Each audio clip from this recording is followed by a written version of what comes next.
সবাই? আশা করি সবাই খুব খুব খুব ভালো আছে। আমরা কিন্তু সবাই বেশ ভালো আছি। তো আজকে আবার চলে এসেছি আমাদের সাথে টিপস শেয়ার করতে। আর আজকে টিপস হলো গরমের সব থেকে দরকারি টিপস। কি বলতো? ঘুম।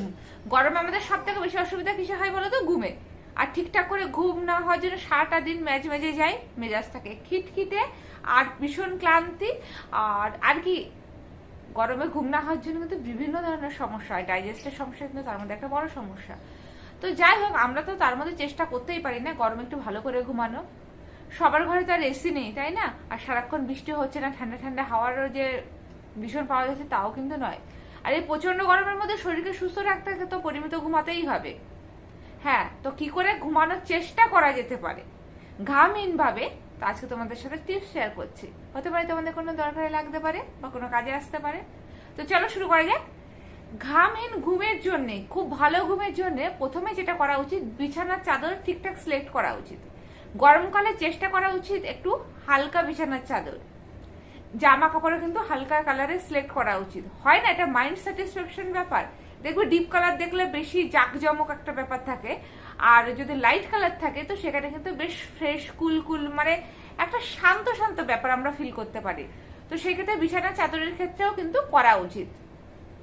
বিছানা চাদর হালকা সিলেক্ট করার সঙ্গে সঙ্গে ঘরের যে পর্দার কালারও হালকা সিলেক্ট করা উচিত। আর বিছানার চাদর কিন্তু অবশ্যই সুতির হওয়া উচিত, যাতে ঘাম হলেও কষ্ট না হয়, ইচিং ব্যাপারটা না থাকে। কারণ পিওর কটন কিন্তু খুব সফট হয়। সাথে রাখতে পারো রুমাল, যেটাও কটনের। পর্দার কালারও যদি ম্যাচিং করে রাখা যায় হালকা রঙের মধ্যে, তো সেই ক্ষেত্রে বেশ উপকার হয়। কিন্তু আমাদের ঘরে তো আর সারাক্ষণ এটা থাকে না যে বিছানার চাদর পাতবো সেই সেম ম্যাচিং করা পর্দা।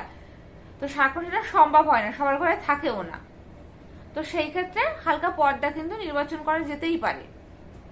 ঘরের আলো সারাক্ষণ এমন আলো রাখা উচিত যেটা বেশ ঘুম ঘুম একটা পরিবেশ তৈরি করবে। যেরকম হালকা নীলাভ আলো, যেগুলো হালকা আলো, ভীষণ কম আলো, কম ভোল্টেজের আলো, সেগুলো কিন্তু ইউজ করা যেতেই পারে। যখন ঘুমাবো ঠিক করবো তখন নিজের মধ্যেও একটা ঘুমের পরিবেশ তৈরি করা উচিত, তাই না? তাহলে কিন্তু তাতে ঘুমটা পাবে। তা কোনো লাউড মিউজিক না চালিয়ে, বিশেষ করে কোনো ইলেকট্রনিক্স গ্যাজেট নিয়ে বিছানায় শোয়া একদমই উচিত নাই। এটা গরমকাল না, এটা 12 মাসের জন্য। ধরো আমরা যেটা করি ম্যাক্সিমাম টাইম মোবাইলটা পাশে নিয়ে মোবাইলটা একটু দেখতে দেখতে ঘুমাই, বা ল্যাপটপ নিয়ে বসে পড়ি। এই বিছানায় এগুলো নেওয়া তো একদমই উচিত না। কারণ মেন্টালিও প্রিপেয়ার থাকতে হবে যে আমাকে ঘুমাতে হবে, তবেই একটা সুন্দর ঘুম আশা করা যেতেই পারে।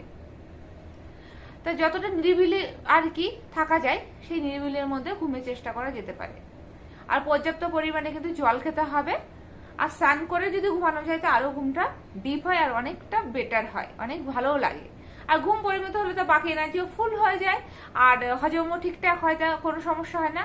আর বিশেষ নজর রাখতে হবে রাতের খাবারের উপরে। রাতে কোনো হেভি খাবার খাওয়া যাবে না, বেশি ঝাল মশলাযুক্ত চর্বি জাতীয় খাবার কিন্তু খাওয়া যাবে না, হালকা ফুলকা খেতে হবে। তো ঘুম আশা করা যায় গরমের মধ্যে একটু ভালো হতেই পারে, তাই না? তো বন্ধুরা, এই ছিল আজকে টিপস। যদি ভিডিওটা ভালো লেগে থাকে তাহলে কি করবে? লাইক শেয়ার কমেন্টস করতে কিন্তু একদম ভুলবে না। আর কি করবে? মুখার্জি ফ্যামিলি ব্লগসকে অবশ্যই সাবস্ক্রাইব করে রেখো। তো চলো এখনকার জন্য টাটা, বাই বাই, দেখা হচ্ছে নেক্সট ভিডিওতে।